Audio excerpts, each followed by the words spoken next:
പേര് ജിബിൻ. ഞാൻ കോട്ടയം കറുകച്ചാലിൽ നിന്ന് വരുന്നു. ഞാൻ ഖത്തറിലാണ് ജോലി ചെയ്തുകൊണ്ടിരുന്നത്. അതിനു മുമ്പ് ഞാൻ കോളേജിൽ പഠിച്ചുകൊണ്ടിരുന്നപ്പോഴും ഞാൻ അധികമൊന്നും പഠിക്കത്തില്ലായിരുന്നു. പക്ഷേ പരീക്ഷ തലേന്ന് മാത്രമേ പഠിക്കത്തുള്ളായിരുന്നു. പരീക്ഷ എഴുതുന്നതിന് മുമ്പ് ഞാൻ കുർബാന കണ്ടിട്ടായിരുന്നു പരീക്ഷ എഴുതാൻ പോകുന്നത്. പക്ഷേ പല പരീക്ഷകളിലും ഞാൻ ഒന്നും എഴുതിയിട്ടില്ല. ഞാൻ പരാജയപ്പെട്ടു പോകുമെന്ന് തോന്നിയ സബ്ജക്റ്റിൽ പോലും റിസൾട്ട് വരുമ്പം ഞാൻ നല്ല മാർക്കോടെ പാസ്സായിട്ടുണ്ട്. അതുകൊണ്ട് തന്നെ അന്നേരമൊക്കെ ദൈവത്തിൻ്റെ വിശ്വാസം എന്നിൽ നന്നായിട്ടുണ്ടായിരുന്നു. പക്ഷേ ഖത്തറിൽ എനിക്ക് പോയി കഴിഞ്ഞിട്ട് ഖത്തറിൽ പോയപ്പോഴാണേലും ഞാനൊരു വിസിറ്റ് വിസയിലാണ് പോയത്. അത് ചെന്ന ഒരു 10 ദിവസമായപ്പോൾ തന്നെ എനിക്ക് ജോലി കിട്ടി. അത് കഴിഞ്ഞ് ഖത്തറിലായിരുന്നുകൊണ്ടിരുന്നപ്പം കോവിഡ് വന്നു. പള്ളിയെല്ലാം അടച്ചു, ആർക്കും എൻട്രി ഇല്ലാത്ത രീതിയിലാക്കി. അന്നേരം പള്ളി പോക്കും ദൈവവിശ്വാസവും എല്ലാം കുറഞ്ഞു വന്നു. പിന്നെ പള്ളി ഞായറാഴ്ച പോലും പോകാതായി. അങ്ങനെ ഇരിക്കുമ്പോഴാണ് 2022 ഖത്തറിലെ ഫിഫയുടെ വേൾഡ് കപ്പിൻ്റെ പ്രോജക്റ്റെല്ലാം തീർന്നനുഭവിച്ച് എൻ്റെ കമ്പനി എനിക്ക് ലോങ് ലീവ് തരുന്നത്. ലോങ് ലീവ് എന്ന് പറയുന്നത് ഏകദേശം ഒരു ടെർമിനേഷൻ എന്നുള്ള രീതി തന്നെയാണ്. കാരണം ശമ്പളവും ഇല്ല, ഒന്നുമില്ല. ഞാൻ നാട്ടിലോട്ട് പോയിക്കോളാണ് പറഞ്ഞത്. അപ്പോൾ ഞാൻ നാട്ടിൽ വന്നു.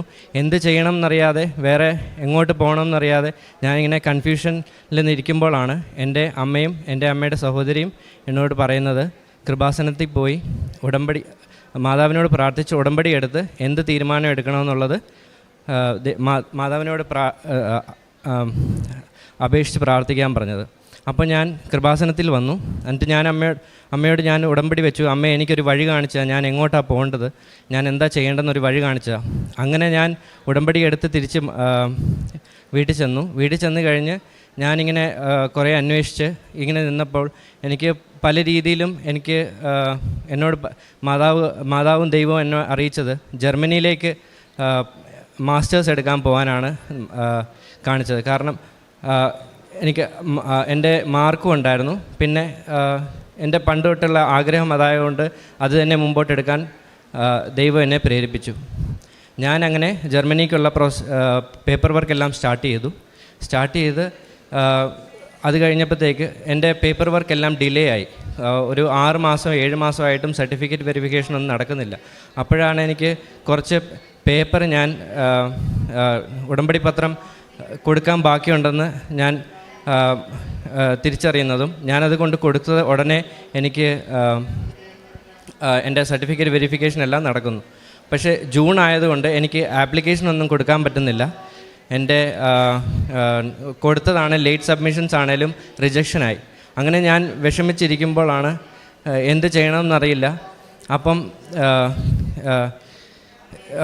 ഞാനിങ്ങനെ ബൈബിളൊക്കെ എടുത്ത് വായിച്ചു. അപ്പോൾ ബൈബിളൊക്കെ എടുത്ത് വായിച്ചപ്പം എനിക്ക് മർക്കോസ് 11:24 ബൈബിളിൽ വന്നത്. അതായത് നീ എന്ത് വിശ്വസിച്ച് പ്രാർത്ഥിക്കുന്നോ അത് കിട്ടിയതായി വിശ്വസിക്കുക, അത് നിനക്ക് കിട്ടും എന്നുള്ള രീതിയിലാണ് എനിക്ക് വാക്യം വന്നത്. കൂടാതെ നിൻ്റെ സമയമല്ല ദൈവത്തിൻ്റെ സമയമാകുമ്പോൾ എല്ലാം ശരിയാകുമെന്നുള്ള ഒരു വാക്യവും വന്നു. അന്നേരം ഞാൻ പിന്നെ അടുത്ത ഇൻടേക്കിലേക്ക്, അതായത് 2024 സമ്മർ ഇൻടേക്കിലേക്കുള്ള അഡ്മിഷനുള്ള എല്ലാ കാര്യങ്ങളും ചെയ്തു തുടങ്ങി.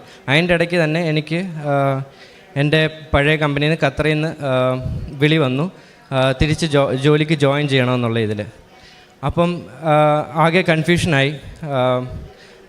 എല്ലാവരുടെ സൈഡിൽ നിന്നും പ്രഷറുണ്ട്, ജോലിക്ക് പോയി കയറ്. പക്ഷേ മാതാവ് ഇങ്ങനെ ഒരു വഴി കാണിച്ചു തന്നിട്ട് എന്നെ തിരിച്ച് വേറെ പഴയ വഴിയിലോട്ട് വിടത്തില്ലെന്ന് എനിക്ക് ഉറപ്പുണ്ടായിരുന്നു. കൂടാതെ എൻ്റെ അമ്മയും പ്രാർത്ഥിച്ചിട്ട് പറഞ്ഞു, മോനെ നീ ട്രൈ ചെയ്യ്, നീ മാതാവിനോട് പ്രാർത്ഥിച്ചല്ലേ, നിനക്ക് അതിലോട്ടുള്ള വഴി കാണും, നീ മുമ്പോട്ട് വെച്ച കാല് അതിൽ തന്നെ ഉറച്ചു നിന്ന് പോകാമെന്ന് പറഞ്ഞു.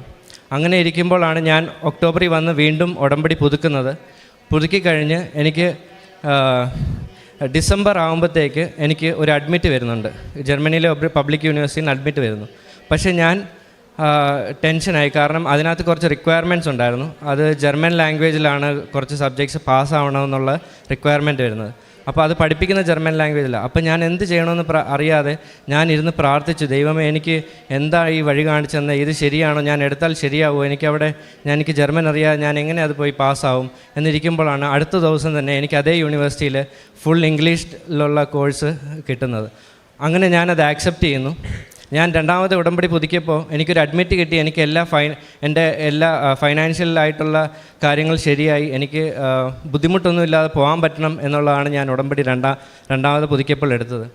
അപ്പം ഈ അഡ്മിറ്റ് കിട്ടിയതോടെ എൻ്റെ എല്ലാ ബാങ്ക് ലോൺ ആണേലും ബാക്കി കാശിൻ്റെ ഇതാണേലും റിലേറ്റീവ്സിൻ്റെ കയ്യിൽ നിന്നാണേലും എല്ലാം അവരെല്ലാം സഹായിച്ചു. എനിക്ക് ജനുവരി തന്നെ എനിക്ക് വിസ അപ്ലൈ ചെയ്യാൻ പറ്റി. ജനുവരി വിസ അപ്ലൈ ചെയ്തിട്ട് ഫെബ്രുവരി പകുതി ആയപ്പോൾ തന്നെ എനിക്ക് വിസ കിട്ടി. ഞാൻ ഏപ്രിൽ 3 പോകാനാണ് ടിക്കറ്റും കൂടെ എടുത്തു. അങ്ങനെ ഇരിക്കുമ്പോഴാണ് എനിക്ക് വീണ്ടും അടുത്ത പ്രോബ്ലം വന്നത്. ജർമ്മനിയിൽ ഞാൻ എൻ്റെ യൂണിവേഴ്സിറ്റി ഉള്ള സ്ഥലത്ത് അക്കോമഡേഷൻ കിട്ടാൻ ഭയങ്കര പാടാണ്. ഉള്ളത് ഭയങ്കര കോസ്റ്റ്ലിയുമാണ്.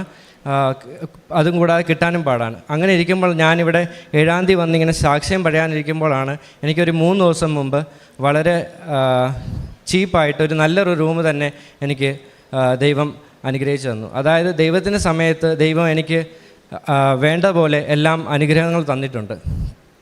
കൂടാതെ